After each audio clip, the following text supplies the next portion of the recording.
नमस्ते भाई लोग। सारा भाईयान राम राम भाई। और बताइएगा क्या हाल चाल है भाई, राजस्थान के वीरों सपूतों। भाई चंगे हो, बढ़िया हो, हष्ट पुष्ट तो भाई कैसे पता चलेगा भाई आप बढ़िया हो, चंगे हो, राजस्थान के वीर हो? तो वो तो ये से पता चलेगा भाई, आप रेगुलर क्लास लोगे तभी पता चलेगा भाई, वीरता का प्रमाण है ये। ठीक भाई। हाँ, अगर कुछ भी हासिल करना है तो जिंदगी में आपको सबसे पहले पेशेंस होना चाहिए। ठीक भाई। क्या होना चाहिए? पेशेंस होना चाहिए। आज सब्सक्राइब कम है लेकिन मैं पेशेंस है मेरे पास, एक दिन जरूर बढ़ेंगे। ठीक भाई। और दूसरी बात है रेगुलरिटी। ठीक भाई। लगातार आपको प्रयास करना चाहिए, बाकी का है जो ऊपर वाले के भरोसे छोड़ दो, लेकिन आपको लगातार प्रयास करना चाहिए। और पेशेंस सबसे बड़ी बात होती है जीवन में। ठीक भाई। तो हम आपको पता है राजस्थान का इतिहास पढ़ रहे हैं, इतिहास पढ़ने के स्रोत पढ़ रहे हैं। ठीक भाई, अभी इतिहास स्टार्ट नहीं हुआ। हाँ, हम तो केवल अब राजस्थान के जो इतिहास जानने के स्रोत पढ़ रहे हैं। ठीक भाई। तो हमारा जो टॉपिक, पहला टॉपिक चल रहा है भाई, इसकी प्रमुख शिलालेख हैं। इसकी 3 क्लासें आ गई है और आज ये कंप्लीट हो जाएगा। देखो, पिछली क्लास में हमने बात की थी 1200 ईस्वी से लेके 1400 ईस्वी तक की बात की थी। आज हम बात करेंगे 1400 ईस्वी से लेके जो अभी तक है। 1400 ईस्वी से लेके अभी तक जितने भी शिलालेख हैं इनके बारे में, सभी के बारे में आज चर्चा करने वाले हैं। ठीक भाई। हाँ, तो आगे बढ़ने से पहले सभी साथियों से दरख्वास्त रहेगी भाई, क्लास को लाइक और शेयर कर दिया जाए। ठीक भाई, कर सो भला हो सो भला। और ये भी दरख्वास्त रहेगी भाई, जो नए साथी हैं ये हमारे प्लेटफॉर्म से जुड़ जाए भाई, चैनल को सब्सक्राइब कर लिया जाए। हाँ, और सभी लोगों से निवेदन है, आप कम से कम एक बार जाके चैनल पे जाके रैंकर जो ऑनलाइन क्लासेज है हमारा प्लेटफॉर्म में है प्यारा सीख, इस पे जाके आप एक बार प्लेलिस्ट को चेक कर लिया जाए। ठीक भाई। हाँ, क्या पता कोई चीज़ आपका भविष्य बदल दे। ठीक भाई। हाँ, देखो भाई आगे बढ़ते हैं। हमने 64 शिलालेख तो पढ़ लिए थे, आज हमारा 65वां है जो हमारा है 1404 ईस्वी का। ठीक भाई। ये कौन सा है शिलालेख? ऊपर गांव डूंगरपुर का एक शिलालेख है या परिस्थिति है। हमने बात की थी भाई, परिस्थिति किसे कहते हैं भाई? किसी शिला पर, किसी शिला, शिला का मतलब हो गया पत्थर, किसी पत्थर पर किसी राजा के बारे में यशोगान किया जाता है, मतलब उसके वर्णन के, राजा के बारे में, उसकी वीरता के बारे में लिखा जाता है, तो वो एक परिस्थिति कहलाती है। ठीक भाई। हमने जब राजस्थान का सामान्य परिचय पढ़ा था, वो भी क्लास इंपोर्टेंट है, पढ़ लेना चाहिए आपको भी। ठीक भाई। हाँ, तो ये होती है भाई परिस्थिति। देखो, ये डूंगरपुर के ऊपर ऊपर गांव नामक ग्राम की ये के ग्राम के दिगंबर जैन मंदिर है जिसका नाम क्या है? श्रेयांश नाथ मंदिर में ये शिलालेख लगा हुआ है। पहले बात तो ये है। ठीक भाई। और जो कौन सी भाषा में है? संस्कृत भाषा में। तो ये तो कोई बात इंपॉर्टेंट नहीं है, लेकिन इसमें इंपॉर्टेंट कौन सी बात है? ये है मंगलाचरण और 24 तीर्थक है, इसके बारे में इसके अंदर वर्णन किया गया है, जिक्र किया गया है। और इसमें वागड़ वागड़ के जो राजवंश है इनका भी क्या किया गया है? वर्णन किया गया है। ठीक भाई। आगे बात करते हैं भाई, ये जो शिलालेख है, ऊपर गांव का जो शिलालेख है, तो ये राजस्थान के इतिहास को जानने में बहुत बड़ा योगदान पेश करता है भाई। इससे स्पष्ट होता है कि डूंगरपुर, ठीक भाई, डूंगरपुर के जो आहड़ा गुहिलोती की शाखा के राजा है। ठीक भाई। बात करें आहड़ा गुहिलोतो की शाखा के राजा, मेवाड़ के जो प्रसिद्ध राजा है। ठीक भाई, कौन से है? गुहिल वंशी राजा। कौन सा भाई? बापा। ठीक भाई, खुमाणा, वेरड, वेरी सिंह, पदेश सिंह, जेतर सिंह का जो पुत्र है सिहड़ देव के क्या थे भाई? ये वंशधर थे। यहाँ से इस शिलालेख से पता चलता है भाई, ये सारे राजा है मेवाड़ के जो प्रसिद्ध राजा है, ये सारे के सारे जो आहड़ गुहिलत्व की शाखा के क्या थे भाई? ये वंशधर थे। लेकिन हमने पहले भी बात की थी, देखो ये जो शिलालेख है ये वांगड़ के राजवंश का वर्णन करता है, लेकिन पिछले हमने पढ़ा था कुंभलगढ़ का जो शिलालेख है। ठीक भाई, शिलालेख बोले या परिस्थिति बोले, बात एक ही है। कुंभलगढ़ का जो शिलालेख है उसके अंदर भी हमने यही बात की थी, जेतर सिंह का जो वांगड़ विजय है। ठीक भाई, इनकी जानकारी, वांगड़, जेतर सिंह का वांगड़ पर जो विजय का वर्णन है ये कुंभलगढ़ शिलालेख के अंदर भी मिलता है और इसके अंदर भी मिलता है भाई। और डॉक्टर ओझा सामन सिंह को डूंगरपुर राज्य का संस्थापक मानते हैं। देखो, डॉक्टर ओझा है, ठीक भाई, ये ये सामंत सिंह को डूंगरपुर राज्य का संस्थापक मानते हैं, जो जेतर सिंह का चचेरा क्या था भाई, भाई था।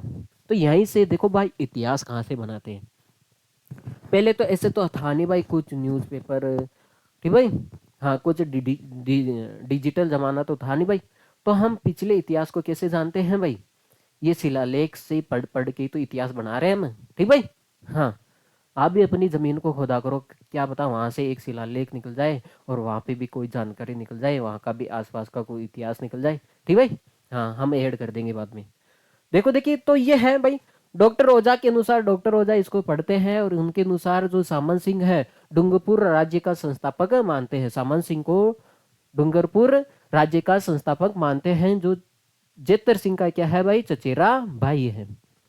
आगे बात करते हैं भाई कोट सोलंकी का शिलालेख। कौन सा भाई, कोट सोलंकी का लेख या शिलालेख, जो 1418 ईस्वी का है। ये लेख पाली में, देखो एक पहली बात है, कोट सोलंकी कहाँ पे है, पाली में।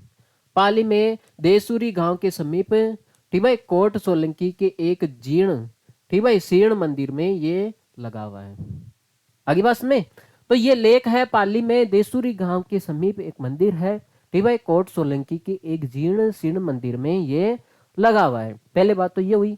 इस लेख से ये प्रमाणित होता है कि घोड़वाड़ क्षेत्र को महाराणा लाखा ने जीता था। देखो इतिहास यहीं से तो भाई इतिहास बनता है इन शिलालेखों से, जो घोड़वाड़ क्षेत्र को महाराणा लाखा ने जीता था। तो ये जानकारी हमें कौन से शिलालेख से मिलती है भाई, ये जानकारी हमें कोट सोलंकी का जो शिलालेख है पाली का है, ठीक भाई, यहाँ से मिलती है। और साथ ही ये भी ज्ञात होता है कि जो महाराणा लाखा है, और इसे इस शिलालेख से और भी महाराणा लाखा के बारे में जानकारी, विक्रम संवत 1475 तक जीवित था।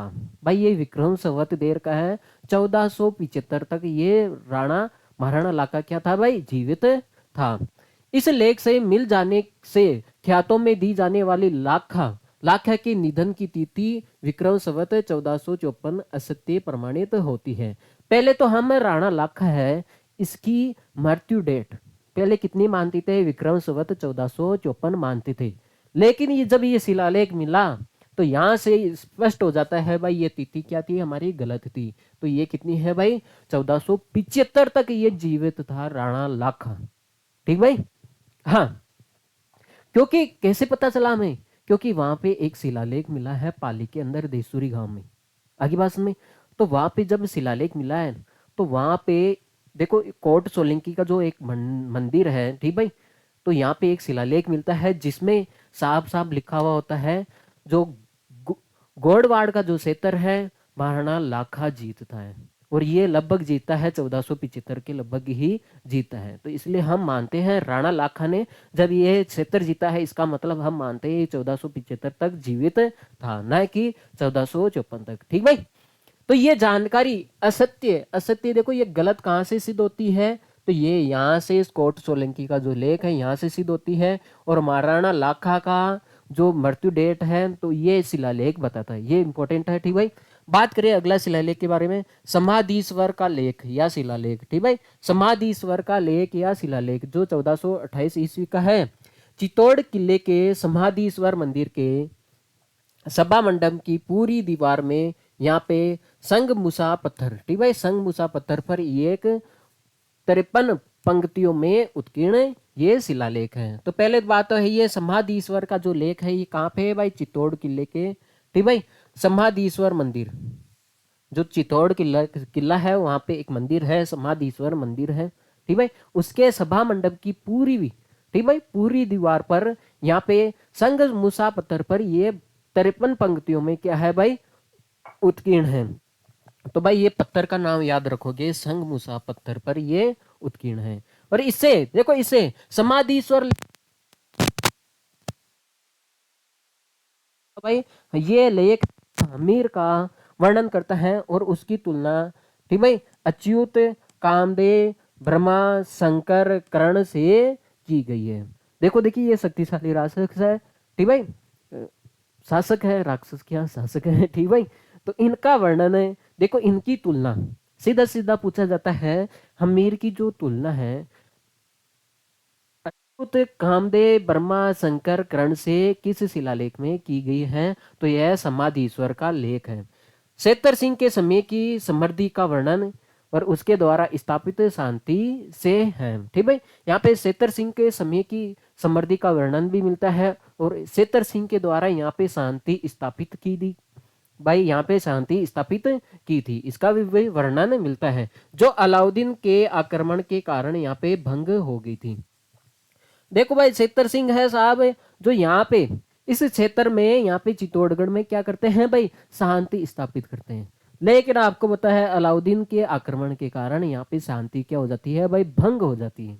ठीक भाई, और इसमें लाखा को एक वीर, इस शिलालेख में राणा लाखा को एक वीर योद्धा के रूप में दर्शाया गया है।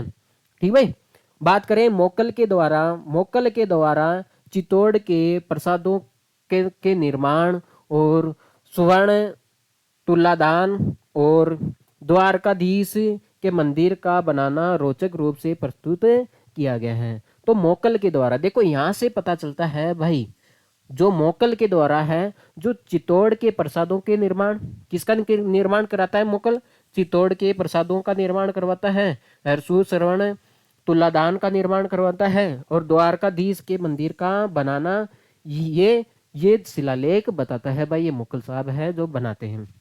बात करते हैं, देखो महाराणा लाखा द्वारा यहाँ पे जोटिंग भट्ट को, ठीक भाई, प्रेस्य, ठीक भाई, पराशत देने वाली बात उस समय की विद्योन्नति का सूचक माना जाता है। तो भाई ये ध्यान रख लेना इसके बारे में। तो ये भाई हमारा था समाधीश्वर जो हमीर के बारे में बताता है और ये बताता है, ये दो ही बात आप ध्यान रखना है। ठीक भाई, हाँ, एक तो ये बात ध्यान रखना है, ये हमीर के बारे में बताता है। दूसरी बात ये ध्यान रखना है, सेतर सिंह है जो यहाँ पे शांत समृद्धि का वर्णन करते हैं और शांति स्थापित करते हैं, लेकिन अलाउद्दीन खिलजी इसको सत्यानाश कर देते हैं और इसमें राणा लाखा को एक योद्धा के रूप में प्रसिद्ध करते हैं। लेकिन मोकल है जो निम्न स्थानों का क्या करता है भाई, यहाँ पे निम्न स्थान बनाते हैं।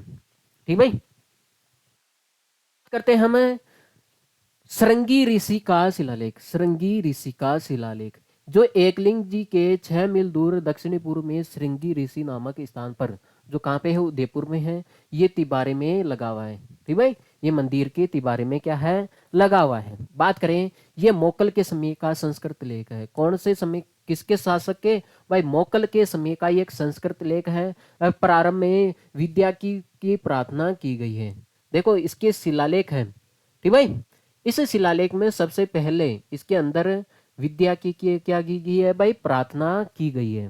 ठीक भाई, और इसके बाद इसमें हमीर के बारे में बताया गया है, सेतर सिंह के बारे में और लक्ष्य सिंह के बारे में और मोकल की उपलब्धियों का वर्णन इसके अंदर मिलता है। मोकल के संबंध में उल्लेख, देखो मोकल के संबंध में एक बात कही गई है कि उसने फिरोज खान जो नागौर में, फिरोज खान नागौर तथा अहमद जो गुजरात से हैं, 2 युद्ध लड़े थे। ठीक भाई, जो मोकल साहब है, ठीक भाई, शासक मोकल साहब है, ये देखो जो नागौर का जो फिरोज का है, इससे युद्ध लड़ा था और गुजरात का अहमद शाह है, इससे युद्ध लड़ा था और उन्हें परास्त किया था। मतलब इस युद्धों में 2 युद्ध लड़ता है, इनके साथ ये युद्ध जीतता है, इनको परास्त करता है। ठीक भाई, तो ये जानकारी इस शिलालेख से मिलती है। मोकल द्वारा एकलिंग जी मंदिर के चारों ओर प्राचीर बनाने का भी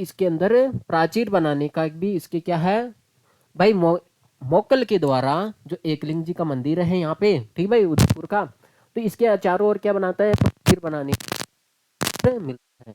इसमें हमीर के बारे में भी, इसमें जो झालावाड़ के जो भाई, हमीर ने झालावाड़ के स्वामी को क्या किया था भाई, परास्त किया था। तो ये जानकारी इसके हमीर के बारे में भी मिलती है। ठीक भाई, हमीर के बारे में ये जानकारी मिलती है कि भाई ये झालावाड़ के स्वामी हैं, उनको परास्त किया था। ठीक भाई, और ईडर के जो शासक है, देखो एक और जो हमीर साहब है, जो इन्होंने ईडर के जो शासक है उनको भी मारा था और पालूर को भस्म किया था तथा बिलों को भी परास्त किया था।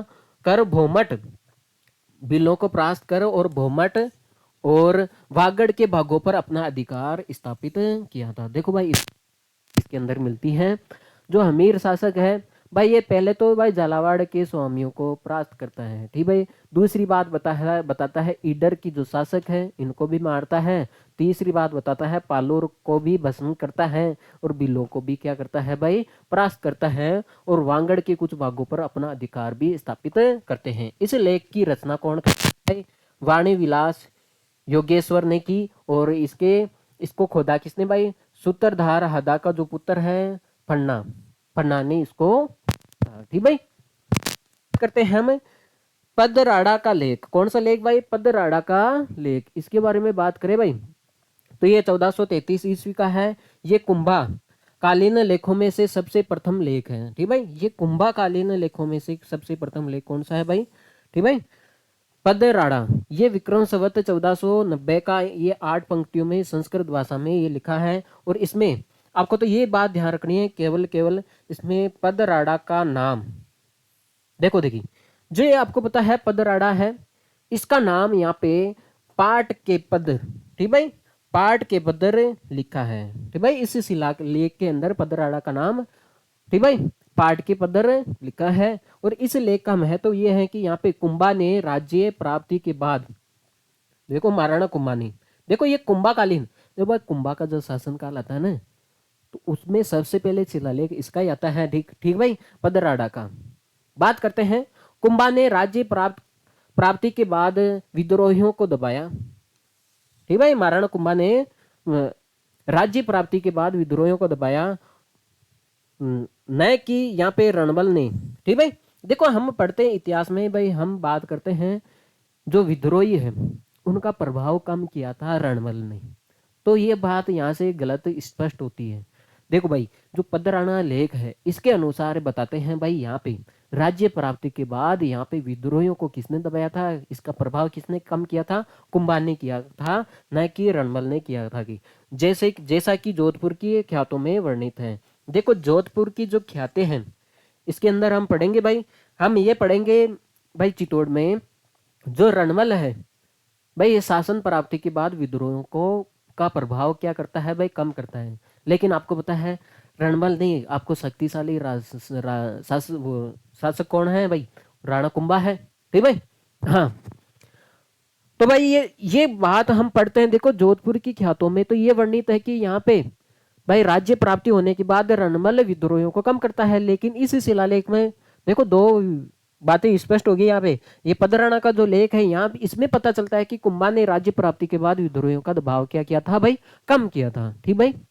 देखो भाई आगे चलते हैं, चित्तौड़ का शिलालेख, इसके बारे में बात करें तो ये चित्तौड़ के सतबीस देवरी के पास, कौन सी देवरी के पास? सतबीस, जो 1438 वाला शिलालेख देख रहे हैं हम, सतबीस देवरी के पास प्राप्त हो, ये काले पत्थर पर ये लिखा हुआ एक शिलालेख है जिसमें हम राणा हमीर से मोकल तक, ठीक भाई, राणा हमीर से मोकल तक और सिसोदिया शासकों की विजय दानों और निर्माणों का उल्लेख करते हैं। भाई जो चित्तौड़ का लेख है इसके अंदर हम राणा हमीर से लेके मोकल तक हम इन शासकों का क्या करते हैं, इसके अंदर जिक्र मिलता है, ठीक भाई। हाँ बात करते हैं हम रणकपुर शिलालेख या परिस्थिति, इसके बारे में बात करें तो ये 1439 ईस्वी का है। और ये रणकपुर कहाँ पे? पाली में है, ठीक भाई। और ये चौमुखा मंदिर के बाएं स्तंभ में उत्कीर्ण है। इसकी भाषा संस्कृत है, लिपि नागरी है।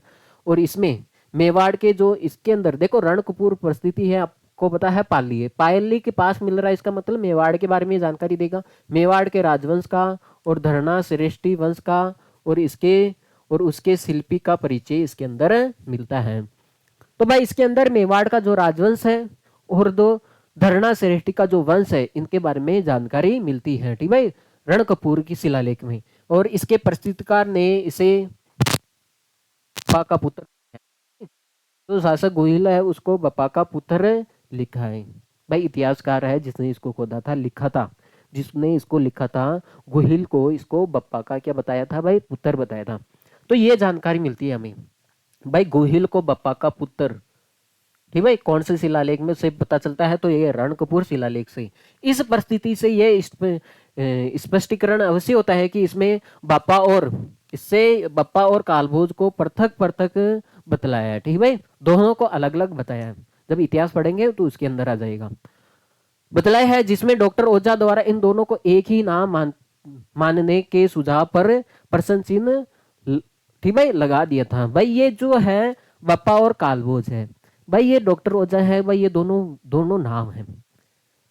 भाई इस शिलालेख में तो दोनों नाम अलग अलग आ रहे हैं, बप्पा और कालभोज है, लेकिन जो ये है आपके सामने डॉक्टर ओझा है, ये मानते हैं भाई ये दोनों नाम एक ही इस राजा के हैं। ठीक भाई, तो ये बात है। इसमें मेवाड़ के जो शासक है बापा से कुंभा तक की वंशावली, ठीक भाई, वंशावली इसके अंदर है। और उसके ठीक भाई विरोधों का वर्णन भी किया गया है। इसमें महाराणा कुंभा को विजेता के अतिरिक्त एक सफल शासक के रूप में भी पता है आपको, शक्तिशाली शासक था। ठीक भाई, और इस लेख में हमने नाणक शब्द का प्रयोग मुद्रा के लिए, तो ये इंपोर्टेंट लगा लेना बेस, इसमें कुछ याद रखो या ना रखो। मुद्रा के लिए एक नाणक शब्द का प्रयोग हुआ है भाई प्राचीन काल में, और ये कौन से शिलालेख से पता चलता है भाई, रणकपुर शिलालेख से हमें पता चलता है, जो 1439 ईस्वी का है। ठीक भाई, हाँ आगे बात करें हम चित्तौड़ के शिल्पकारों के संबंधित लेख। ठीक भाई, चित्तौड़ के शिल्पकारों से संबंधित एक लेख है, इसके बारे में, इन लेखों के बारे में चर्चा करें भाई। ठीक भाई, हाँ अलाउद्दीन के आक्रमण के पश्चात, अलाउद्दीन के आक्रमण के पश्चात ये शांति भंग करता है मेवाड़ में। महाराणा कुंभा ने चित्तौड़ में मंदिरों, महाराणा कुंभा ने चित्तौड़ में मंदिरों और राजप्रसादों के निर्माण का बीड़ा उठाया था। आपको पता है महाराणा अलाउद्दीन खिलजी है, तो भाई ये मेवाड़ पर आक्रमण करता है। जब इतिहास पढ़ेंगे, देखो जिला दर्शन में तो हमने बिल्कुल डिटेल में पढ़ा था। ठीक भाई, जिसका जिला दर्शन नहीं पढ़ा है वो कृपया करके जाके भाई जिला दर्शन देख लिए जाए। कम से कम आप जो जो 19 रियासतें हैं उनका जिला दर्शन देख लिया जाए। ठीक है, वही बड़ी बात है। तो बात करते हैं, आपको पता है अलाउद्दीन यहाँ पे आक्रमण करता है तो तहस नहस कर देता है। इसके बाद में भाई इतना नुकसान हो जाता है, इसके बाद में महाराणा कुंभा जिम्मा उठाते हैं, यहाँ पे मंदिरों का भी निर्माण करवाते हैं, कुछ राजप्रसादों का निर्माण भी करवाने का बेड़ा उठाते हैं। इस दौरान बने मंदिरों और महलों के आसपास, ठीक भाई, खंडों पर इन शिलालेखों के नाम उत्कीर्ण किए हुए मिलते हैं। सूत्रधार, इसके सूत्रधार कौन है भाई, जयिता है, और उसके उसके पुत्र नापा और पूजा के नाम से मिलते हैं। ठीक भाई, हाँ आगे बात करते हैं हम। तो इतनी सी बात ध्यान रखनी है भाई, अलाउद्दीन ने जब मेवाड़ पे आक्रमण किया था उसके बाद में यहाँ पे मंदिरों राजप्रसादों का जिम्मा कौन उठाता है, पहले तो बात है राणा कुंभा उठाता है। और ये लेख, ये बात हमें चित्तौड़ के कुछ लेख है, ठीक भाई, जिसमें इसके सूत्रकार देखो जयिता है और उसके पुत्र नापा और पुंजा के नाम से ये शिलालेख मिलते हैं। ठीक भाई, बात करते हैं कोड, कोड मध्य का लेख। ठीक भाई, कोड, बात करें कोड मध्य का लेख है जो 1459 ईस्वी का है, बीकानेर की, जो बीकानेर का जो कोड मध्य के तालाब के तट पर एक स्थित कीर्ति स्तंभ पर ये लिखा हुआ है। ठीक भाई, तो आपको तो ये ध्यान रखना है, कोड मध्य ये कहाँ का लेख है, तो बेस बीकानेर का। यहाँ पे हम कोड मध्य अपने, यहाँ कोड मध्य अपने पति रणमल के मारे जाने की सूचना पर ये सती हुई थी। तो भाई जब रणमल जी, जब आपको पता है बीकानेर के जो शासक है रणमल जी जब अपने मरते हैं भाई, ठीक भाई, तो ये जो यहाँ पे जो कोड मध्य देखो नाम, स्थान का नाम ही कोड मध्य, ठीक भाई, मदेसर पड़ गया था स्थान, बीकानेर का स्थान है कोड मदेसर। इसका नाम क्यों पड़ा था, क्योंकि जो रणमल की जब शासक रणमल, जब राजा शासक रणमल जब मरते हैं तो इनके साथ इनकी पत्नी कोड मध्य क्या होती है भाई, सती होती है। आगे जाके ये नाम, इस स्थान का नाम कोड मदेसर पड़ जाता है, और इसी के नाम पे ही एक शिलालेख है। ठीक भाई, वह वी कपूर, ठीक भाई, वी कपूर और पुगल के स्वामी भाटी के केहलन की कन्या थी। तो हमें पता चलता है, इस शिलालेख से पता चलता है जो कोड मध्य है, तो ये कहाँ की कन्या थी, कहाँ की पुत्री थी, कहाँ की राजकुमारी थी, तो वे ये कंपूर और पुंगल के जो स्वामी है भाटी के केलहन की क्या थी भाई, ये पुत्री कन्या थी। ठीक भाई, अब बात करते हैं राव रणमल की जो पुत्र है, राव रणमल के जो पुत्र है जोधा ने यह तालाब खुदवाया था। ठीक, ठीक है, कोड मध्य का तालाब खुदवाया था, ये जानकारी। और अपनी माता कोड मध्य के निमित्त कीर्ति स्तंभ की यहाँ पे स्थापना की थी। ठीक भाई। तो जो भाई इसके अंदर देखो कुल मिला के ये इनके पिता है रणमल है, इनकी पत्नी है कौड़मदे है, और इनका पुत्र है भाई जोधा है। ठीक भाई। तो भाई इनके बारे में ये जानकारी मिलती है। तो ये इंपॉर्टेंट ध्यान रख लेना भाई, ये शिलालेख वेरी इंपॉर्टेंट है भाई बीकानेर के इतिहास के लिए। ओके, देखो भाई आगे बढ़ते हैं हम। कीर्ति स्तंभ देखो हमने पढ़ा था अभी। ठीक भाई 1460 स्तंभ की कीर्ति स्तंभ परिस्थिति है। देखो ये कहाँ की कीर्ति स्तंभ शिलालेख है भाई, ये चित्तौड़गढ़ का जो कीर्ति स्तंभ है। ठीक भाई, कई शिलाओं पर ये अंकित है, इनमें केवल 2 ही शिलाएं ही अवशेष बची हैं और अन्य शिलाएं क्या हो चुकी है भाई, नष्ट हो चुकी है। अनुमान किया जाता है कि कुल मिलाकर यहाँ पे 8 शिलाएं रही होगी। अभी कितनी है भाई, 2 शिलाएं बची है और बाकी की क्या हो गई भाई, नष्ट हो गई है। ठीक भाई, तो अनुमानित किया जाता है तो यहाँ पे पहले कितनी शिलाएं होती थी भाई, 8 शिलाएं। और इसके अंदर देखो वेरी इंपॉर्टेंट है जो ये आपके सामने है चित्तौड़ की जो ये है कीर्ति स्तंभ है, तो ये 1460 वाला है। इसके अंदर हम बप्पा हमीर का वर्णन मिलता है और इसमें कुंभा के वर्णन की यहाँ पे कुंभा का भी वर्णन मिलता है और यहाँ पे ये वर्णन मिलता है कुंभा के बारे में, ये मांडलपुर मतलब मंडोर से हनुमान जी की मूर्ति लाया था और यह विक्रम संवत 1515 में दुर्ग के मुख्य द्वार पर उसकी स्थापना की थी। तो भाई इसके अंदर आपको केवल एक ही बात ध्यान रखनी है भाई, कुंभा के बारे में इसने वेरी इंपॉर्टेंट बात लिख रखी है। यहां से ये मांडवपुर मंडोर, ठीक भाई, यहां से हनुमान जी की मूर्ति लेके आते हैं और यहाँ पे इस दुर्ग के सामने, ठीक भाई, चित्तौड़गढ़ के जो दुर्ग है इसके सामने यहाँ पे विक्रम संवत 1515 को यहाँ पे इसकी स्थापना करते हैं भाई। बात करते हैं इसके बाद कुंभा के द्वारा यहाँ पे सपादक्ष, क्योंकि आपको पता है जब अलाउद्दीन खिलजी जब आक्रमण करता है तो यहाँ पे चित्तौड़गढ़ का थोड़ा, ठीक है भाई, ढांचा भी बिगाड़ देता है वो, तो वो मंदिर का निर्माण करवाता है, कुछ राजप्रसादों का भी निर्माण करवाता है।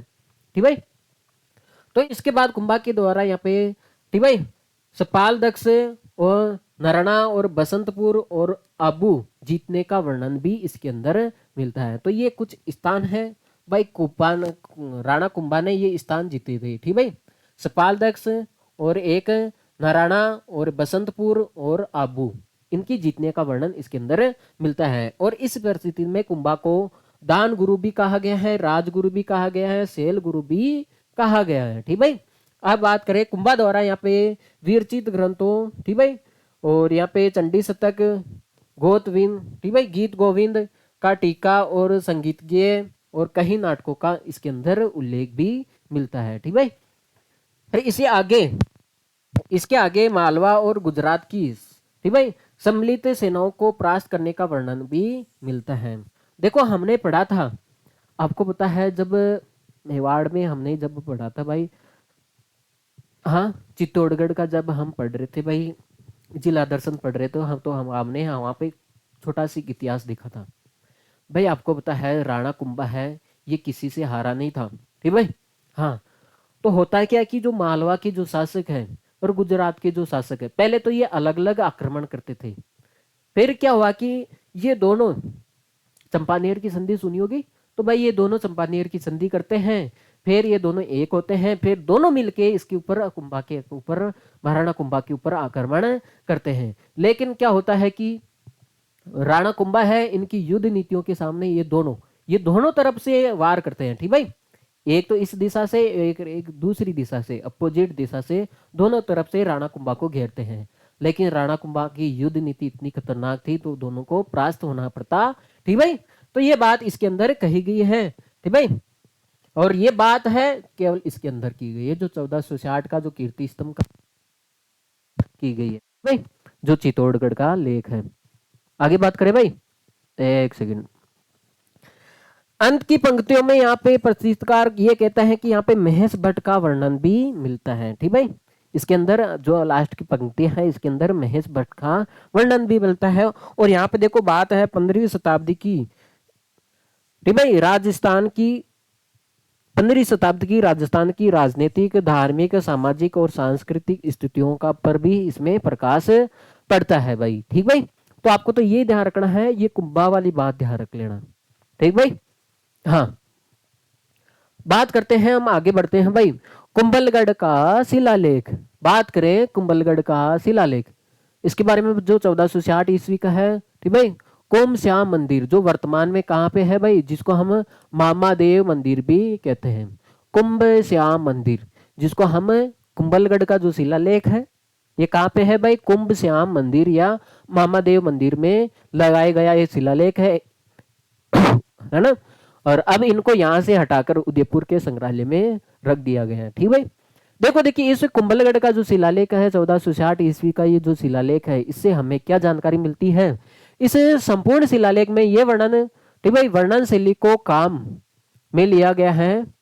जैसे देखो इसके अंदर कुछ वर्णन शैली है इस शिलालेख के अंदर, जैसे इसमें तिरकुट का वर्णन इसके अंदर मिलता है, ठीक भाई। मेद पाठ का वर्णन मिलता है, राज वर्णन इसके अंदर मिलता है, ठीक भाई। ये आदि वर्णन इसके अंदर कुछ मुख्य बातें हैं, इनका वर्णन इसके अंदर मिलता है। प्रथम शिलालेख में यहाँ पे एकलिंग जी के मंदिर, और यहाँ पे देखो हाँ ये नदी के बारे में हमने पहले पढ़ा था, कुटिला नदी का यहाँ पे स्वाभाविक वर्णन मिलता है, ठीक भाई। बात करते हैं इसमें बापा रावल को, इस शिलालेख में बापा रावल को यहाँ पे विप्रवंशी ब्राह्मण भी बताया है। तो ये ध्यान रखना है आपको, कौन से शिलालेख में बापा रावल को हम विप्रवंशीय ब्राह्मण बताता है। कौन सा शिलालेख है भाई, कुंभलगढ़ का शिलालेख है। तीसरी ठीक भाई, तीसरी शिला में बापा को फिर यहाँ पे विपर कहा गया है, तो ये ध्यान रखना, ठीक भाई। विपर वंशीय ब्राह्मण या विपर कौन से शिलालेख में कहा गया है, कुंभलगढ़ का शिलालेख, जिसमें जिसने हारित ऋषि की कृपा से यहाँ पे मेवाड़ पर क्या किया था, राज्य प्राप्त किया था भाई, ठीक भाई। बप्पा है जो हारित ऋषि, जो ऋषि मुनि है, देखो ये हमने पहले भी हमने शिलालेख में पढ़ा था, एक शिलालेख में, ठीक भाई। तो ये मेवाड़ राज्य प्राप्त किया था, ठीक भाई। आगे बात करते हैं इस शिला में रतन सिंह की चित्तौड़, इस शिला में रतन सिंह की, देखो एक तो बप्पा राव है इसके बारे में जानकारी मिलती है, और आगे बात करते हैं जो रतन सिंह की चित्तौड़ रक्षात मृत्यु हो जाने के बाद यहाँ पे, ठीक भाई, रक्षा चित्तौड़ की रक्षा करने के उपरांत रतन सिंह की मृत्यु हो जाने के बाद यहाँ पे खुम्बाण के जो वंशज हैं, ठीक भाई, लक्ष्मण सिंह की दुर्ग रक्षा करते वे अपने प्राणों की आहुति देना, और उस अवसर पर उनके 7 पुत्र दुर्ग रक्षा में काम आने का वर्णन मिलता है। जब आपको पता है रतन सिंह है मुगल शासक, जब आक्रमण करते हैं चित्तौड़गढ़ पर, जब रतन सिंह भाई उनसे लड़ते हुए जब शहीद होते हैं, तो उसी टाइम देखो खुमाणा का जो वंशज है, ठीक भाई, खुमाणा का जो वंशज है लक्ष्मण सिंह, ठीक भाई, इस दुर्ग की रक्षा करते हुए भाई इनके साथ ये भी वीर गति को प्राप्त होते हैं, और उनके उनके जो 7 पुत्र है, ठीक भाई, लक्ष्मण जी के 7 पुत्र दुर्ग की रक्षा में काम आने का वर्णन भी इसके अंदर मिलता है भाई। इसकी चौथी पंक्ति में हमें हमीर के वर्णन के में वर्णन, ठीक भाई, हमीर के वर्णन में उसके, ठीक भाई, चेलावट जीतने का वर्णन भी मिलता है, ठीक भाई। और राणा हमीर को इसके अंदर विषम और घाटी पंचानन कहा गया है। तो ये ध्यान रख लेना, कुछ इंपॉर्टेंट बातें हैं। पहले तो आप तो ये ध्यान रखोगे बापा रावल को विप्रवंशीय ब्राह्मण किस शिलालेख में कहा गया है, सबसे इंपॉर्टेंट एक तो बात ये है। और दूसरी बात आप ये ध्यान रखना है, जो राणा हमीर है, राणा हमीर को विषम, ठीक भाई, घाटी पंचानन किस शिलालेख में कहा गया है, कुंभलगढ़ के शिलालेख में कहा गया है। और इस परिस्थिति के रचयिता कौन है, संभवतः कौन किससे माना जाता है भाई, कहना व्यास को माना जाता है। लेखक कौन है, डॉक्टर ओझा के अनुसार इसके लेखक कौन है भाई, महेश थे, ठीक ठीक है भाई। तो यह भाई आपका कुंभलगढ़ का शिलालेख था। आगे बात कर रहे हैं हम, चले क्या, हाँ, एकलिंग जी के मंदिर की दक्षिण द्वार का एक शिलालेख है, ठीक भाई। ऐसे तो एकलिंग जी का मंदिर पर बहुत सारे शिलालेख हैं, लेकिन दक्षिण द्वार पर का जो शिलालेख है उसके बारे में बात करेंगे, जो 1488 ईस्वी का एक क्या है, शिलालेख है, जो उदयपुर के एकलिंग जी के दक्षिण द्वार की ताक में ये लगाया हुआ है। और ये महाराणा रायमल द्वारा इस मंदिर के जीर्णोद्धार के समय उत्कीर्ण किया गया है। भाई एकलिंग जी का जो मंदिर है जो उदयपुर है, उसका जीर्णोद्धार का मतलब हो गया पुनः निर्माण किसके द्वारा किया गया था भाई, महाराणा रायमल। जब इसका पुनः निर्माण किया गया था तब ये शिलालेख लिखवाया गया था। ठीक भाई, इसमें मेवाड़ के हमीर से लेकर रायमल तक के राजाओं के संबंध में घटनाओं का उल्लेख है। ठीक भाई, इसमें हमीर से लेकर और रायमल तक के राजाओं के संबंध में प्रमुख घटनाओं का इसमें उल्लेख है। इसमें बापा के संन्यास लेने और हमीर सेतर सिंह, लक्ष्मण सिंह, मोकल और कुंभा द्वारा एकलिंग जी के लिए समय समय पर दिए जाने वाले अनुदानों, ठीक भाई, का वर्णन भी मिलता है भाई।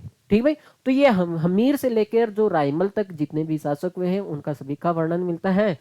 देखो इसके अंदर ये भी वर्णन मिलता है जो बापा रावल है यहाँ पे संन्यास भी लेते हैं और हमीर सेतर सिंह, लक्ष्मण सिंह, मोकल और कुंभा द्वारा भाई इस एकलिंग जी मंदिर के लिए कुछ अनुदान भी भेंट करते हैं, इसका भी वर्णन मिलता है। महाराणा लाखा द्वारा यहाँ पे जोटिंग भट्ट को, ठीक भाई, जोटिंग भट्ट को यहाँ पे पीपली गांव और धनेश्वर भट्ट को चंदेल गांव दिए थे। तो आपको तो ये ध्यान रखना है राणा लाखा द्वारा यहाँ पे जोटिंग भट्ट को कौन सा गांव दिया था भाई? पीपली गांव दिया था। ठीक भाई, और धनेश्वर भट्ट को कौन सा गांव दिया था आपके सामने? ठीक भाई, पंचदेवला गांव दिया था, भेंट किया था। बात करते हैं हम सेतर सिंह द्वारा यहाँ पे धर्मशालाओं, ठीक भाई, सेतर सिंह द्वारा यहाँ पे धर्मशालाओं, ठीक भाई, तड़ागों के निर्माण और कुंभा द्वारा यहाँ पे कुंभलगढ़ दुर्ग का निर्माण। ठीक भाई, कुंभलगढ़ दुर्ग का निर्माण, चित्तौड़गढ़ दुर्ग के मार्ग को चौड़ा करवाना, लक्ष्मण मंदिर का बनवाना, राम कुंड के निर्माण का इसके अंदर वर्णन मिलता है। ठीक भाई, तो भाई इसके अंदर ये मुख्य बात है भाई जेतर सिंह द्वारा यहाँ पे धर्मशालाएं बनाते हैं भाई और यहाँ पे तड़ागों का निर्माण भी करते हैं। पहले बात तो ये जेतर सिंह के बारे में दे रखी इतनी बात, ठीक भाई, ये जानकारी। लेकिन राणा कुंभा द्वारा यहाँ पे कुंभलगढ़ का निर्माण भी करवाते हैं, इसकी जानकारी इसके अंदर मिलती है। और चित्तौड़गढ़ दुर्ग के मार्ग को, जो रास्ता आता है चित्तौड़गढ़ दुर्ग को, उस मार्ग को चौड़ा करवाने का काम करते हैं भाई राणा लाखा। लक्ष्मी मंदिर भी बनाते हैं, रामकुंड का निर्माण भी करते हैं। तो इस शिलालेख के बारे में पता चलता है। इस शिलालेख से मेवाड़ के शासकों की, इस शिलालेख से मेवाड़ के शासकों की सैनिक उपलब्धियों का वर्णन भी मिलता है। और इस परिस्थिति को सूत्रधार अर्जुन ने उत्कीर्ण किया था। ठीक है, किसने उत्कीर्ण किया था भाई? अर्जुन ने इसको सूत्रधार, और उसी की देख रेख में एकलिंग जी मंदिर का जीर्णोद्धार भी हुआ था। ठीक भाई, आगे बात करते हैं भाई, इसको नोट कर लिया जाए। देखो भाई आगे चलते हैं, बात कर रहे हैं हम गोसुंडी की बावड़ी का लेख है जो 1504 ईस्वी का है। ठीक भाई, इसके बारे में बात करें तो इसमें कुल 25 श्लोक है। ये महाराणा रायमल की जो रानी है सिंगार देवी, जो मारवाड़ के जो राव जोधा की क्या है भाई? पुत्री है। देखो इसके अंदर महाराणा रायमल की जो रानी है भाई श्रृंगार देवी, जो मारवाड़ की जो राजा राव जोधा की क्या थी भाई? पुत्री थी। ठीक भाई, इसका इसके अंदर क्या मिलता है भाई? वर्णन मिलता है। और उसके द्वारा यहाँ पे उक्त गोसुंडी की बावड़ी जो चित्तौड़गढ़ बनाने का उल्लेख मिलता है। हम पढ़ते हैं भाई गोसुंडी शिलालेख, बार बार आता है हमारे सामने। हाँ, तो ये जो गोसुंडी बावड़ी है ये किसने बनाते हैं भाई? श्रृंगार देवी। ठीक भाई, जो किनकी है पत्नी, किनकी है भाई? रायमल की है रानी है, पत्नी है श्रृंगार देवी। और ये मारवाड़ के जो राव जोधा है उनकी क्या है भाई? पुत्री है। ठीक भाई, इसके द्वारा यहाँ पे बावड़ी बनाने का जिक्र मिलता है। ठीक भाई, रायमल द्वारा यहाँ पे मालवा के सुल्तान को परास्त करने का भी वर्णन मिलता है। और मारवाड़ का जो रणमल है और जोधा की उपलब्धियों का यहाँ पे वर्णन भी मिलता है। ठीक भाई, बात करते हैं यहाँ पे सिंगार देवी का रायमल के साथ विवाह का रोचक वर्णन भी इसके अंदर मिलता है। और इसकी इतिहास प्रसिद्धिकार कौन है? कवि महेश्वर इसके। ठीक है भाई, तो ये इंपॉर्टेंट है, ये केवल रायमल है इनकी पत्नी के बारे में, जो मारवाड़ की जो पुत्री है राव जोधा है उनकी क्या है? पुत्री है। और ये रणवल की पत्नी है श्रृंगार देवी, जो यहाँ पे चित्तौड़गढ़ के अंदर गोसुंडी बावड़ी का निर्माण करता है। एक तो ये जानकारी मिलती है।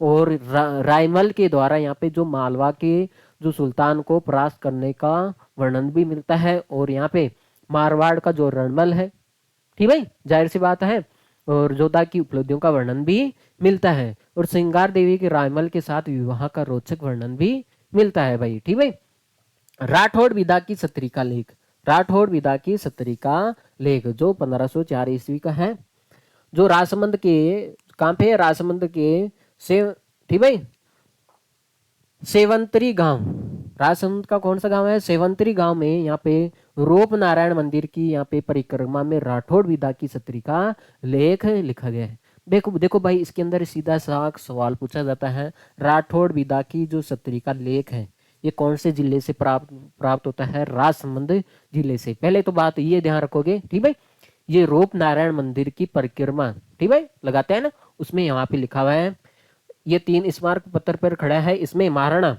इसके अंदर महाराणा रायमल का जो पुत्र है, देखो इसके अंदर रायमल का और महाराणा रायमल का जो पुत्र है कुंवर, ठीक भाई, कुंवर संग्राम सिंह, कुंवर संग्राम सिंह यहाँ पे ग्रह क्लेश में जान बचाकर भागने, ग्रह क्लेश में जान बचाकर भागने और उसकी जान बचाने में राठौड़ विदा द्वारा अपने साथियों सहित लड़ते हुए काम आने का वर्णन भी मिलता है। तो सीधा सीधा 2 सवाल उठते हैं भाई, राणा विदा का जो सत्री का लेख है कहाँ से है? राजसमंद से। दूसरी बात ये आपको ये ध्यान रखना है, जो रायमल का जो पुत्र है, ठीक भाई, महाराणा रायमल का जो पुत्र है कुंवर संग्राम सिंह है, ये ग्रह क्लेश के कारण अपनी जान बचाकर यहाँ से भागते हैं और उसकी जान बचाने में राणा विदा द्वारा, इसमें जान बचाने में उनका कौन सहयोग करते हैं भाई? राणा विदा द्वारा अपने साथियों सहित लड़ते हुए काम आने का वर्णन भी करते हैं। बीका स्मारक लेख बात करें तो 4 ईस्वी का है। बीकानेर में राव बीका की मृत्यु के बाद, बीकानेर में राव बीका की मृत्यु के बाद बने स्मारक पर बीका की मृत्यु, देखो यहाँ से पता चलता है राव बीका की मृत्यु, ठीक भाई, जो कब है? विक्रम संवत 1561 की है, आषाढ़ शुक्ल पंचमी, ठीक भाई, सोमवार के दिन हुआ था। इसमें 3 रानियों के सती होने का भी उल्लेख मिलता है। देखो जो सिवाना का लेख है इसके बारे में बात करते हैं हम, ये रह गया था 80। सिवाना का जो लेख है, सिवाना का जो लेख है 1537 ईस्वी का है। इसके अंदर हम जोधपुर जो शासक है राव मालदेव की सिवाना विजय का सूचक है, ठीक भाई। जो सिवाना का लेख है 1537 ईस्वी, शासक है राव मालदेव की सिवाना पर जो विजय हुई है उसका लेख उल्लेख किया गया है।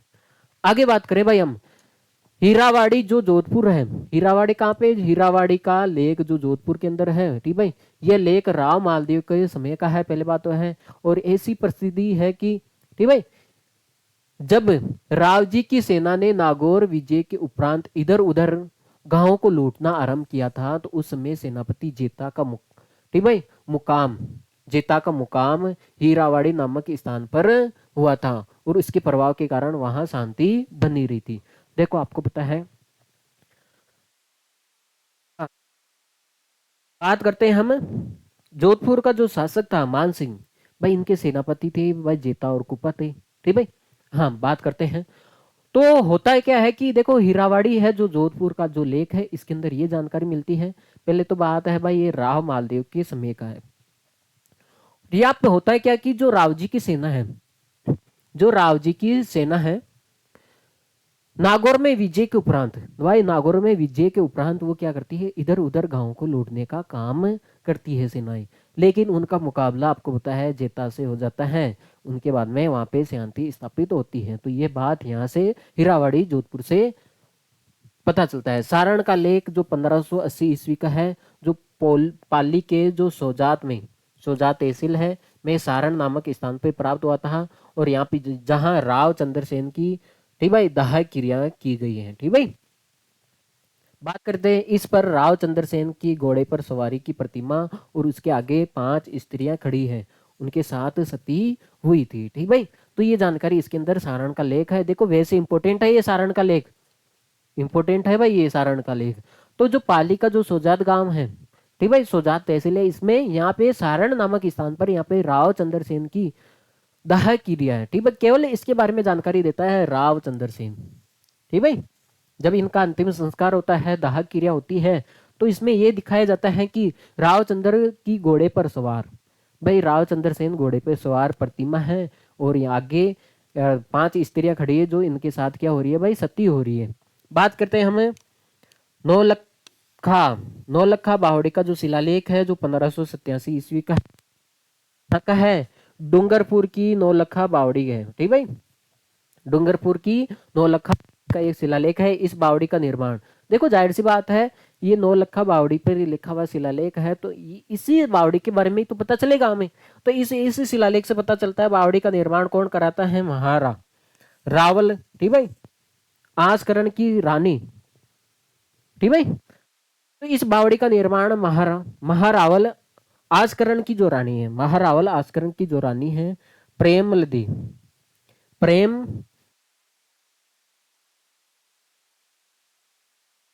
करते हैं। इनकी रानी है भाई प्रेमल देवी, ठीक है, प्रेमल देवी द्वारा इसका निर्माण करवाया जाता है। और वांगड़ के चौहानों का जो इतिहास जानने के लिए ये जो आपके सामने शिलालेख महत्वपूर्ण है, क्योंकि इसमें चौहान, ठीक है, चौहान लाखन से लेके यहाँ पे 1587 ईस्वी तक के वांगड़ के चौहानों की वंशावली का वर्णन इसके अंदर मिलता है। तो आपको तो ये ध्यान रखना है, ठीक है। जो बावड़ी का निर्माण है महाराज रावल आस्करण की जो रानी है, ठीक भाई, प्रेमल देवी है, ठीक भाई, इसके द्वारा करवाया जाता है। ठीक है, आगे चले। देखो भाई आगे चलते हैं। बीकानेर का जो शिलालेख है या प्रस्तुति है, ये जिसको हम बोलते हैं राय सिंह, ठीक भाई, राय सिंह की प्रस्तुति या शिलालेख बोल सकते हैं, जो 1594 ईस्वी का है। बीकानेर के किले के सूरजपोल, ठीक भाई, के द्वार पर एक पार्श्व में, ठीक भाई, पार्श्व में लगा हुआ एक शिलालेख है जो महाराजा, ठीक भाई, राय सिंह के समय की है। पहले तो आपको ये ध्यान रखना है, जो राय सिंह का जो शिलालेख है, देखिए इसके बारे में क्या जानकारी मिलती है। इसकी भाषा संस्कृत है। इस परिस्थिति से ये ज्ञात होता है कि देखो ये इंपॉर्टेंट है, ये डेट ध्यान रखना, 30 जनवरी, ठीक है, 30 जनवरी 1579, जिसका मतलब हम बात करें 1645 फाल्गुन कृष्ण, मतलब बात करें बृहस्पतिवार को बीकानेर के किले का निर्माण किया गया था। देखो जो आपके सामने है राय सिंह, जो राय सिंह का जो शिलालेख है या हम बीकानेर का जो शिलालेख है, इससे हमें ये पता चलता है कि 30 जनवरी 1579 को बीकानेर के किले का निर्माण किया गया है। और हम बात करें यहाँ पे 17 जनवरी 1594 को यहाँ पे गढ़ संपूर्ण हुआ था। आगे बात करें, ठीक है। इसका निर्माण का काम कौन करते हैं? मंत्री करमचंद की देखरेख में ये पूरा होता है किले का निर्माण। इसमें बिक्का से लेके राय सिंह तक बीकानेर के शासकों की उपलब्धियों का वर्णन दिया गया है। इसमें ठीक है, इसकी 60वीं पंक्ति से राय सिंह के कार्यों का उल्लेख है, ये ध्यान रखना है, आपको पता है। तो इसकी 60वीं पंक्ति से इसके अंदर राय सिंह के कार्यों का उल्लेख है। राय सिंह के साहित्य और काव्य का अनुरागी, विद्वानों तथा आश्चर्यदाता और एक अच्छा कवि का विद्या प्रेमी होने बताया है। ठीक है भाई, कुल मिला के ये आपके सामने राय सिंह के बारे में बताता है।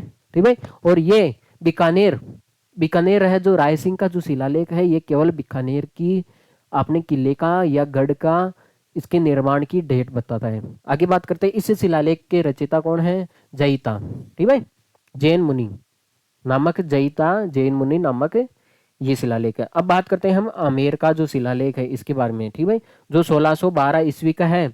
इसमें जहांगीर के जो राज्य की दुहाई दी गई है। ठीक है, इसके अंदर कौन से जहांगीर के राज्य की दुहाई दी गई है, जिसमें आमेर और मुगल राज्य की निकटता का बोध होता है। और इसे कछवा वंश को, इसके अंदर ये ध्यान रखना है भाई, सबसे इंपॉर्टेंट है, कछवा वंश को रघुवंशी, ठीक है, रघुवंशी तिलक कहकर संबोधित किया गया है। सीधा सीख सवाल पूछा जाता है यहाँ पे, कछवा वंश को रघुवंशी, ठीक है, तिलक किस अभिलेख के अंदर किया गया है? तो आमेर का जो शिलालेख है इसके अंदर किया गया है। अरे इसमें पृथ्वीराज कछवा और उसके पुत्र बारमल और उसके पुत्र कौन है? ठीक है, उसके भी पुत्र भगवंत दास और उसके पुत्र महाराजी धार्ज मान सिंह के नाम क्रम से दिए गए हैं। ये इसका पुत्र हो गया, ये इसका पुत्र हो गया, ये इसका पुत्र हो गया, ये इससे क्रम से दिए गए हैं। इस लेख से स्पष्ट होता है कि मान सिंह भगवंत दास का पुत्र था। देखो यहाँ से पता चलता है हमें, जो मान सिंह है वो किसका पुत्र था भाई? भगवंत दास का क्या था भाई? पुत्र था। ये लेख संस्कृत भाषा में है और देवनागरी लिपि में ये लिखा हुआ है। ठीक भाई, तो ये आमेर का शिलालेख है। तो इसमें आपको दो ही बातें ध्यान रखनी है। पहले तो इसमें जहांगीर के राज्य की दुहाई दी गई है, और इसके अंदर आपको कछवाहा वंश को रघुवंशी तिलक कहकर संबोधित किया गया है। ठीक भाई। और इसके अंदर जो शासक है पृथ्वीराज कछवा है, उसका भी पुत्र भारमल है, उसका पुत्र कौन है भगवंतास है, और उसके पुत्र महाराजी धीरदास मान सिंह के नाम क्या है क्रम से दिए गए हैं। और ये से पता चलता है कि मान सिंह भगवंतास का क्या है भाई पुत्र है। देखो यहाँ से भगवंतास, देखो यहाँ से पता चलता है पृथ्वीराज का पुत्र कौन है भारमल, भारमल का पुत्र भगवंतास, भगवंतास का पुत्र कौन है मान सिंह है। ठीक भाई, यहाँ से पता चलता है। देखो भाई आगे बढ़ते हैं हम। जगन्नाथ कछवाहा की छतरी का, जगन्नाथ कछवाहा की छतरी का लेख, ये भीलवाड़ा के जो मांडल में जगन्नाथ कछवाहा, ठीक भाई, 52 खंभों की जो भारमल।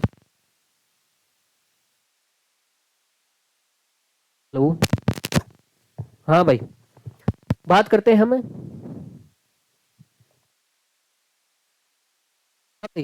बात करते हैं हम यहाँ पे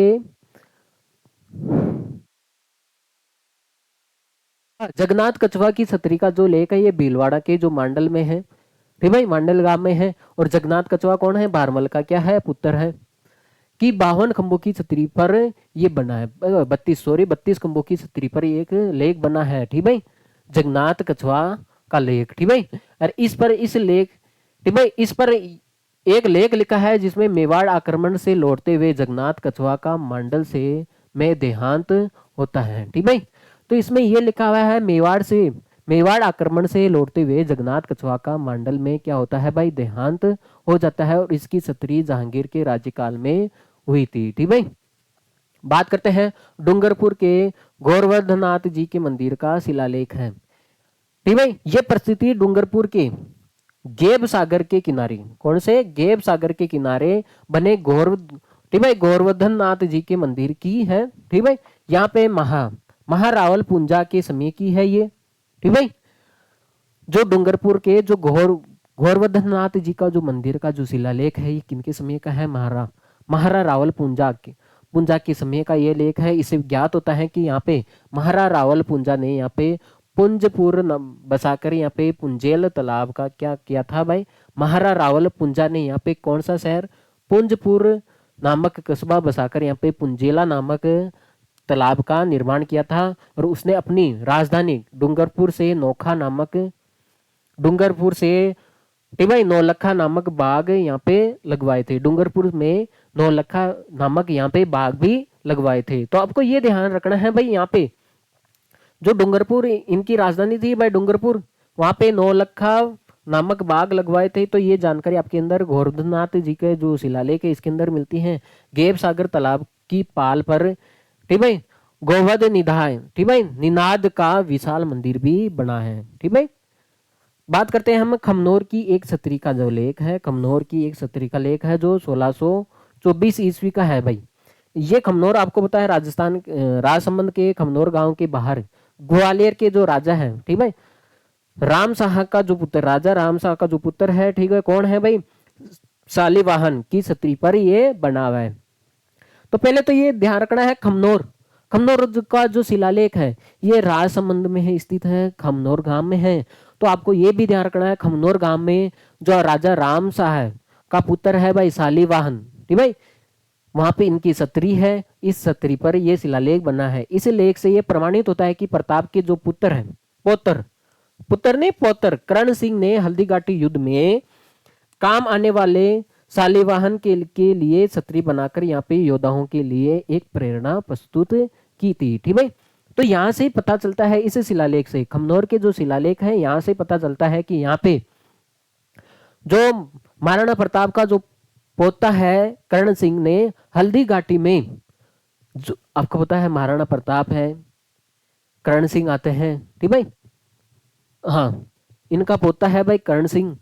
तो ये इन्होंने हल्दी घाटी युद्ध में काम आने वाले शालिवाहन की छतरी बनाकर, देखो ये शालिवाहन है, ये हल्दी घाटी में महाराणा प्रताप का साथ देते हैं, वीर गति को प्राप्त होते हैं, तो ये इनकी छतरी बनाते हैं यहाँ पे। ठीक भाई, हाँ, बात करते हैं हम आगे। तो आपको तो ये ध्यान रखना है खमनोर गांव में किनकी छतरी बनी है, शालिवाहन की छतरी बनी है, जो राजा राम सा क्या था भाई पुत्र था। ये जो शालिवाहन है ये हल्दी घाटी के युद्ध में क्या आया था भाई, काम में आया था। ठीक भाई, बात करते हैं ओंकारनाथ ओंकारनाथ का जो शिलालेख है या प्रस्तुति है जो 1647 ईस्वी की है, ये प्रस्तुति ओंकारनाथ के मंदिर के बाहर के भाग में लगी हुई है। ये इस प्रस्तुति में राणा शाखा, ठीक भाई,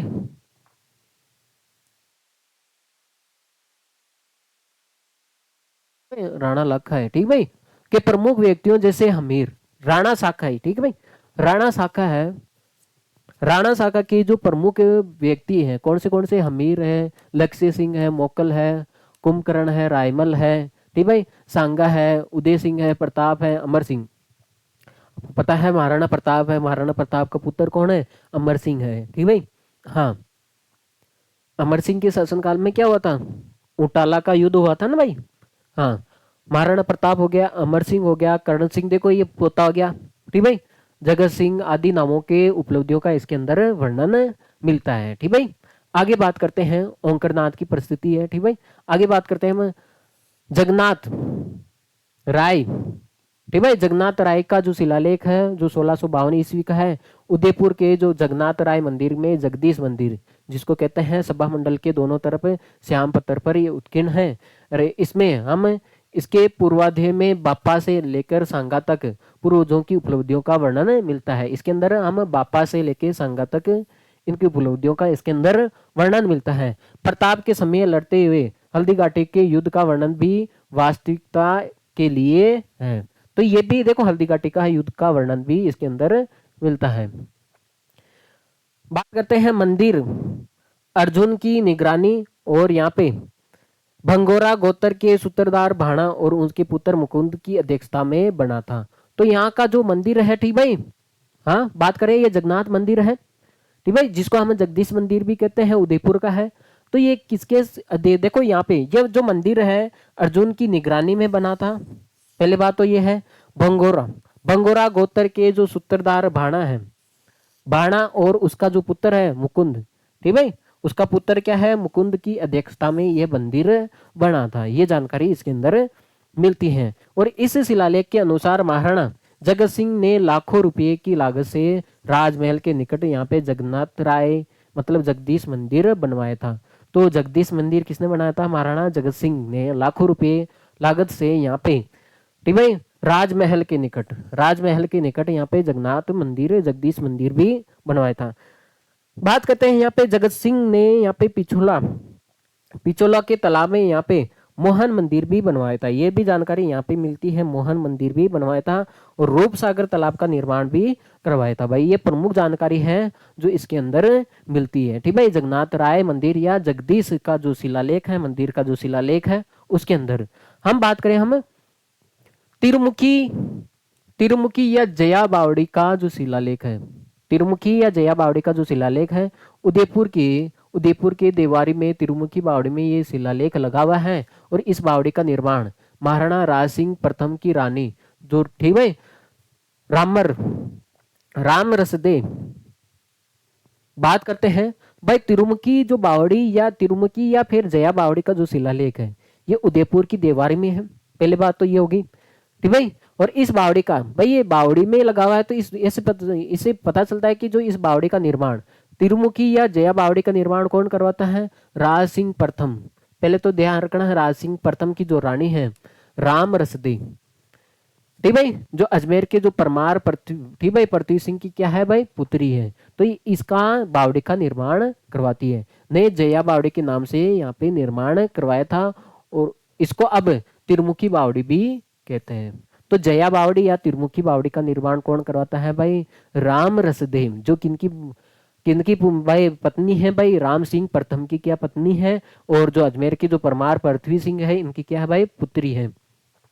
और इस शिलालेख में बप्पा से लेकर राज सिंह तक के प्रमुख शासकों का नाम और उपलब्धियों का इसके अंदर वर्णन मिलता है। राज सिंह प्रथम के समय यहाँ पे सर्व ऋतु विलास नाम के यहाँ पे बाग बनाए जाने और मालपुर, ठीक भाई, मालपुरा की विजय और इसके अंदर लोट और चारुमती का विवाह, डूंगरपुर विजय आदि का उल्लेख मिलता है। तो भाई ये बात ध्यान रख लेना इसके अंदर, और ज्यादा बात ध्यान रखनी नहीं है। एक तो बावड़ी का निर्माण का ध्यान रख लेना, एक बात ये ध्यान रखना।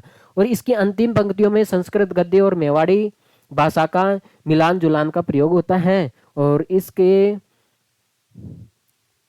चित्रकार कौन है भाई, रणछोड़ भट्ट है। और इनके मुख्य शिल्पी कौन है भाई, नाथू गौड़ ने इसकी शिल्पकारी की थी इस शिलालेख की।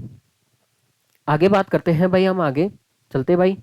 कुछ थोड़े बहुत और बच्चे हैं। राज शिलालेख या राज प्रस्तुति है जो 1676 की है, जो राजसमंद झील की। ठीक भाई, राज प्रस्तुति है जो 1676 की है, जो राजसमंद झील की नोचों की पाल पर। ठीक भाई, कुल 25 श्याम रंग के पाषाणों पर ये उत्कीर्ण है। इसमें महाकाव्य की संख्या दी गई है। तो आपको ये ध्यान रखना है इसके अंदर कौन सी संख्या दी गई है। जो 1676 का जो राज प्रस्तुति है, राज शिलालेख है, इसके अंदर हम महाकाव्य की संख्या की संज्ञा, ठीक भाई, दी गई है। और उसके रचयिता कौन है भाई, रणछोड़ भट्ट है, जो तेलंग ब्राह्मण था। और इसकी भाषा संस्कृत है। प्रत्येक पट्टिका पर एक सर्ग उत्कीर्ण है। बात करते हैं इसमें बापा से लेकर जगत सिंह, इसमें बापा से लेकर जगत सिंह और राज सिंह के शासकों की शासन प्रणाली दी गई है इसके अंदर। और राज सिंह का जो प्रथम विवाह है, राज सिंह का जो प्रथम विवाह है 12 वर्ष की उम्र में होना इसके अंदर पता चलता है। और 1660 ईस्वी में यहाँ पे औरंगजेब के विरुद्ध, 1660 ईस्वी में औरंगजेब के विरुद्ध जाकर किशनगढ़ की जो राजकुमारी है चारुमती से विवाह करते हैं। देखिए जो राज सिंह का जो प्रथम विवाह है कब होता है, 12 वर्ष की उम्र में हो जाता है। और ये 1660 में करते हैं। औरंगजेब के विरुद्ध जाकर जो किशनगढ़ की राजकुमारी है चारुमती से क्या करते हैं भाई, विवाह करते हैं। और औरंगजेब से युद्ध और संधि का विवरण भी इसके अंदर। अब जाहिर सी बात है ये इनके विरुद्ध जाकर विवाह करते हैं तो औरंगजेब से युद्ध भी करना पड़ता है, संधि का विवरण भी इसके अंदर मिलता है। तो कुल मिला के आपको ये ध्यान रखना है, राय सिंह जो राज सिंह प्रथम है इनके विवाह के बारे में जानकारी मिलती है। जो किशनगढ़ की राजकुमारी कौन है, चारुमती। ठीक भाई, और इस शिलालेख से ये पता चलता है कि यहाँ पे राज समुद्र का निर्माण दुष्काल के समय यहाँ पे श्रमिकों के, ठीक भाई, लिए काम निकलवाने के लिए करवाया गया था। और इसे पूरा बनाने में 14 वर्ष भी लग गए थे भाई। इस शिलालेख या इस परिस्थिति से पता चलता है कि यहाँ पे राज समुद्र का निर्माण करवाया था दुष्काल के समय में, फिर एक भाई अकाल के समय में करवाया था, श्रमिकों के लिए काम निकलवाने और उसे पूरा बनाने में 14 वर्ष भी लग गए थे। इसमें बापा के लिए यहाँ पे देखो, इसमें बापा के लिए बाष्प शब्द का प्रयोग इसके अंदर मिलता है। और यहाँ पे 50 पल के सोनो, 50 पल के सोने और कंकण पहनता था। देखो यहाँ पे बप्पा के बारे में ये जानकारी मिलती है। बप्पा को इसके अंदर वाष्प कहा गया है और इसने बोला है 50 पल के सोने, ठीक, सोने के कंकड़ सोने के जो आभूषण है कंकड़ पहनता था। कुंभा की विजय इसके अंदर बताए गए हैं और सांगा के युद्धों का अच्छा उल्लेख इसके अंदर मिलता है। आगे बात करते हैं हम महाराणा प्रताप के समय लड़ते हुए युद्धों और अमर सिंह के समय मुगलों से की गई संधि का उल्लेख भी मिलता है। और इसके अंदर इसके उत्कीर्णकर्ता कौन है भाई, गजधर, मुकुंद, अर्जुन, सुखदेव, केशव, सुंदर, लालो और लखो आदि इसके क्या थे भाई, उत्कीर्णकर्ता थे। तो भाई ये राज परिस्थिति है, वेरी इंपॉर्टेंट है भाई 1676 वाली। ठीक भाई, एक तो ये इसलिए इंपॉर्टेंट है, एक तो राज सिंह का प्रथम विवाह के बारे में जानकारी देता है। दूसरा यहाँ पे बहुत बड़े एक दुष्काल में यहाँ पे राज समुद्र बनवाया था इसके बारे में जानकारी देता है। दूसरा बप्पा के बारे में जानकारी देता है। तीसरी बात है यहाँ पे मेवाड़ में जो हल्दीघाटी का युद्ध हुआ था, महाराणा प्रताप के लड़ते हुए युद्धों में अमर सिंह युद्धों का वर्णन मिलता है। हल्दीघाटी का युद्ध महाराणा प्रताप के समय लड़े गए युद्धों का वर्णन मिलता है, सारे युद्धों का। अमर सिंह के मुगलों से की गई, अब जाहिर सी बात है बाद में मुगलों की यहाँ पे अधीनता बढ़ जाती है, बाद में अमर सिंह उनके साथ संधि करते हैं, उसका भी उल्लेख मिलता है। ठीक भाई, ये बात है भाई। आगे बात करते हैं भाई, लास्ट और फाइनल है शिलालेख है। ठीक भाई, वैद्यनाथ मंदिर का जो ये शिलालेख है, वैद्यनाथ मंदिर का जो शिलालेख है, ये उदयपुर के जो पिछोला झील के पश्चिमी तट पर बसे। ठीक भाई, कौन सा गांव है भाई, सिसारमा गांव के विद्यनाथ मंदिर में ये लगा हुआ है। और इस संपूर्ण परिस्थिति 2 बड़ी बड़ी शिलाओं पर यहाँ पे 139 श्लोक में लिखी हुई है। पहले तो बात है वैद्यनाथ मंदिर है, ये कहाँ पे है भाई, उदयपुर है। उदयपुर का जो पिछोला झील है उसके पश्चिमी घाट पर एक गांव है ठीक भाई, सीसारमा गांव है। ठीक भाई, तो वहां पे वैद्यनाथ मंदिर है, वहां पे ये शिलालेख हुआ है। इसमें इसमें आपको बप्पा के हरित ऋषि की अनुकंपा से राज्य प्राप्त होने का उल्लेख मिलता है। देखो ये बार बार आ चुका है। बप्पा को राज्य प्राप्ति कैसे हुई थी भाई? बप्पा राहुल को राज्य प्राप्ति कैसे हुई थी? जो हरित ऋषि है उनकी कृपा से हुई थी। ठीक भाई, ये जानकारी बार बार हमें हमारे सामने आ रखी है। इसमें संग्राम सिंह द्वितीय के द्वारा अपनी माता, ठीक भाई, देव कुंवरी, ठीक भाई, देव कुंवरी बेदला के जो राव, ठीक भाई, सबल सिंह की क्या है भाई, पुत्री है, के कथानुसार यहाँ पे वैद्यनाथ के विशाल मंदिर के निर्माण का उल्लेख मिलता है।